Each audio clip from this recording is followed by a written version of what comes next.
नमस्कार प्यारे मित्रों, मैं आपका अमृतेश आपके अपने YouTube चैनल अमृत एकेडमी में हार्दिक स्वागत करता हूं। दोस्तों, आज हम एक टॉपिक लाए हैं जो बायोलॉजी का और मानव शरीर का एक महत्वपूर्ण अंग कहा जाए या एक पदार्थ कहा जाए या टॉपिक कहा जाए। उस टॉपिक का नाम है ब्लड। जो ब्लड हम लोग पढ़ेंगे, यह आखिर ब्लड होता क्या है, ब्लड की प्रकृति क्या है, क्या रोल है और यह हमारे शरीर में किस प्रकार से काम करता है। दोस्तों, ब्लड हमारे शरीर में ऑक्सीजन के रूप में काम करता है और अगर ब्लड नहीं है तो हमारा शरीर में ऑक्सीजन का सप्लाई नहीं हो पाएगा और हमारी मृत्यु हो सकती है। दोस्तों, ब्लड के विषय में जो जानेंगे, आप लोग शायद सभी लोग जानते हैं कि ब्लड का रंग लाल होता है, यानी इसका रंग कैसा है तो लाल रंग का होता है। आखिर जो ब्लड है वो लाल क्यों है? लाल इसलिए है क्योंकि प्रोटीन का एक यौगिक होता है जिसका नाम है हीमोग्लोबिन, वही ब्लड में पाया जाता है जिसके कारण इसका रंग लाल है। तो अगर कहा जाए कि ब्लड का रंग किस तरह का है तो लाल है, और लाल किस कारण से है तो हीमोग्लोबिन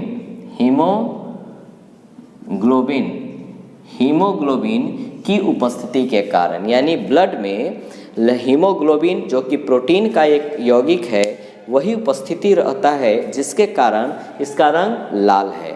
आखिर ब्लड का क्या क्या काम है तो हम लोग काम को जानते हैं। ब्लड का जो कार्य है, पहला काम है O2 यानी ऑक्सीजन और CO2 यानी कार्बन डाइऑक्साइड का परिवहन करना, यानी हमारे शरीर में ऑक्सीजन और CO2 का परिवहन करना, यानी ऑक्सीजन को विभिन्न कोशिकाओं में विभिन्न अंगों में पहुंचाना और CO2 को वापस ले जाना, ये इसका एक महत्वपूर्ण काम है। दूसरा काम है जीवाणु और रोगाणु को नष्ट करना, यानी शरीर में जो बैक्टीरिया होते हैं या विभिन्न प्रकार के जो रोग होते हैं उसे समाप्त करना भी ब्लड का काम है। तीसरा काम है ताप का नियंत्रण करने में सहायता करना। चौथा काम है हार्मोन के परिवहन में सहायता करना और पांचवा काम है ऊतक द्रव में लवण, जल, अम्ल तथा विभिन्न तत्वों के संतुलन को बनाए रखना, यानी जो हमारा टिश्यू है यानी ऊतक में लवण, जल, अम्ल तथा विभिन्न तत्वों के संतुलन को बनाए रखना कि कितनी मात्रा में कौन कहाँ रहेगा।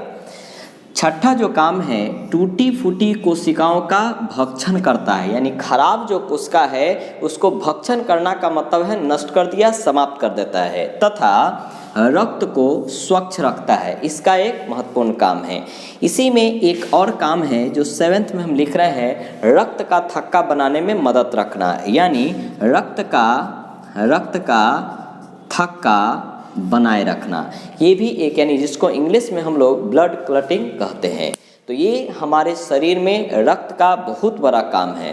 अब हम लोग जानते हैं कि रक्त क्या होता है, यानी रक्त जो हम लोग पढ़ रहे हैं वो हमारे शरीर में क्या है तो यह एक तरल संयोजी ऊतक है। तरल यानी लिक्विड के रूप में, संयोजी मतलब कनेक्ट करता है, और एक टिश्यू है यानी द्रव के रूप में कनेक्ट करने वाला एक टिश्यू का नाम है क्या चीज तो ब्लड है। यानी ये लाइन बड़ी पूछता है कि ब्लड किस रूप में शरीर में है या क्या होता है, तो यह एक तरल संयोजी ऊतक होता है। आखिर यह जो ब्लड है इसकी प्रकृति क्या है, नेचर क्या है, तो नेचर जो होता है किसी भी पदार्थ का 3 चीज हो सकता है, या तो अम्लीय, या तो क्षारीय, या तो उदासीन। ब्लड की जो प्रकृति है वो है क्षारीय और इसका pH मान है 7.4। अब यहाँ जो प्रकृति है, यहाँ जो प्रकृति हम लोग पढ़े हैं, प्रकृति हमेशा रखना है 3 प्रकार के हो सकते हैं। एक हो सकता है प्रकृति क्या तो एक प्रकृति होता है उदासीन, दूसरा हो सकता है अम्लीय और तीसरा प्रकृति हो सकता है क्षारीय। यानी 3 प्रकृति में जो क्षारीय है वो ब्लड की प्रकृति है। तो क्षारीय किसे कहेंगे तो एक pH स्केल होती है, pH स्केल, pH का पूरा नाम होता है पोटेंशियल ऑफ हाइड्रोजन, या इसी का दूसरा नाम है पावर ऑफ हाइड्रोजन, हाइड्रोजन। ये जो पीएच है इसका जो आविष्कार या खोज अगर पूछा जाए कि कब हुई थी, तो इसकी खोज 1909 ईस्वी में डेनमार्क के वैज्ञानिक थे। डेनमार्क के वैज्ञानिक, उस वैज्ञानिक का नाम है सोरेनसन। इन्हीं के द्वारा यह पीएच स्केल खोजा गया था। यानी 3 क्वेश्चन तो हो गया कि पीएच का पूरा नाम क्या है, पोटेंशियल ऑफ हाइड्रोजन या पावर ऑफ हाइड्रोजन। पीएच की खोज, जो पीएच स्केल है इसकी खोज कब हुई, 1909 में। कहाँ के वैज्ञानिक ने खोज किया, डेनमार्क के, नाम था क्या, सोरेनसन। आखिर क्यों इसको हम लोग पढ़ रहे हैं, पीएच इसलिए पढ़ते हैं कि कोई भी जो पदार्थ है उसकी जो प्रकृति है वो इसी पीएच स्केल पर हम लोग ज्ञात करते हैं। यहाँ 3 जो प्रकृति है, यदि किसी पदार्थ का पीएच मान अगर इक्वल टू, यानी फर्स्ट पॉइंट है pH इज इक्वल टू 7 हो, अगर पदार्थ 7 के बराबर हो pH मान, तो वो पदार्थ उदासीन कहलाता है। परंतु सेकंड, यदि pH इज ग्रेटर देन 7, यानी 7 से अधिक हो, तो वो पदार्थ कहलाता है क्षारीय। तीसरा, यदि pH इज लेस देन 7, तो वो पदार्थ कहलाता है अम्लीय, यानी कि एसिड होती है।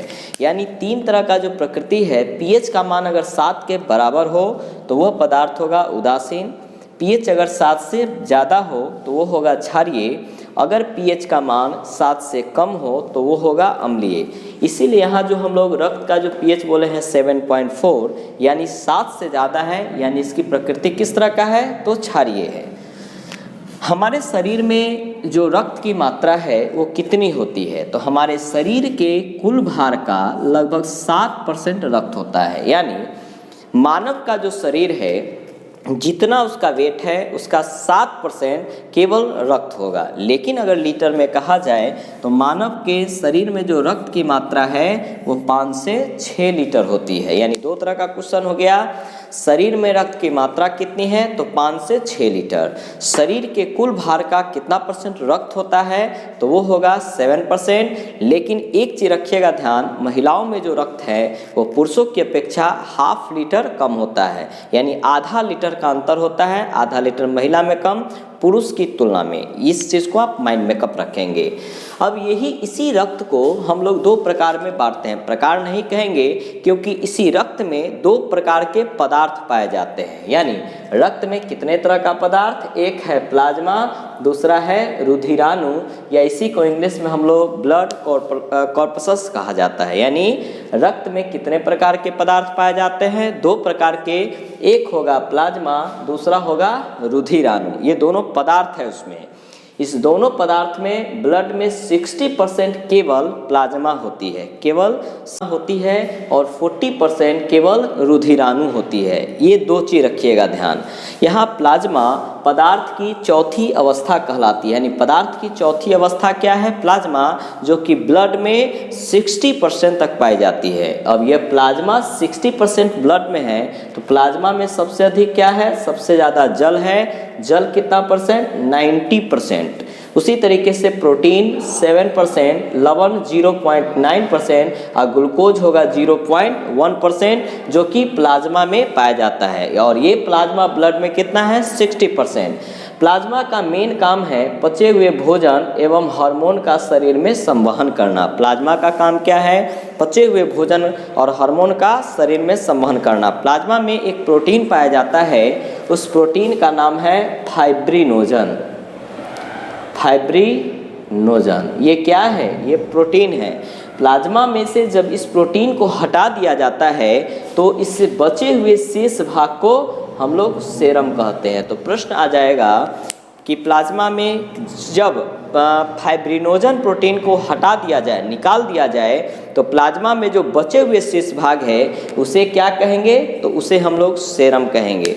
तो इस तरीके से दोस्तों हम लोग इस तरीके से प्लाज्मा के विषय में भी पढ़ा, और यहाँ पर ब्लड के विषय में भी। तो ब्लड अगर कहा जाए किस प्रकार का पदार्थ है, तो हमेशा रखेंगे एक तरल संयोजी पदार्थ है जिसका pH मान 7.4 और इसकी प्रकृति होती है क्षारीय।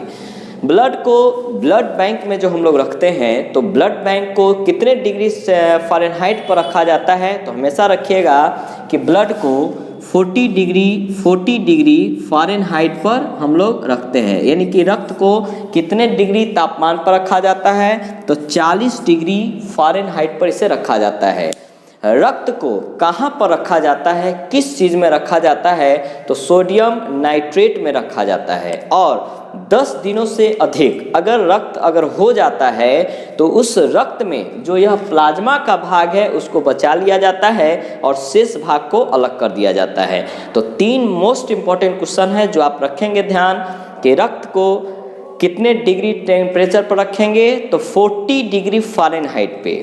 रक्त को किस पदार्थ में रखा जाता है, तो हमेशा रखिएगा सोडियम नाइट्रेट में। और कितने दिनों के बाद उसको हटा दिया जाएगा, तो 10 दिनों का जब अंतराल होता है तो 10 दिनों के बाद रक्त में से प्लाज्मा के भाग को निकालकर और शेष भाग को हटा दिया जाता है। तो इस तरीके से हम लोग पढ़ें। इसी प्लाज्मा जो हम लोग पढ़े हैं, तो दूसरा इसी ब्लड में क्या है, रुधिराणु।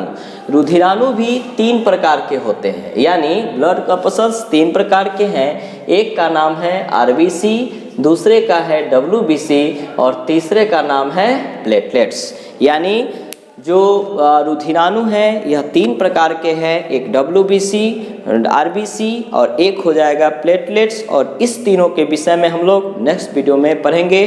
तब तक के लिए धन्यवाद।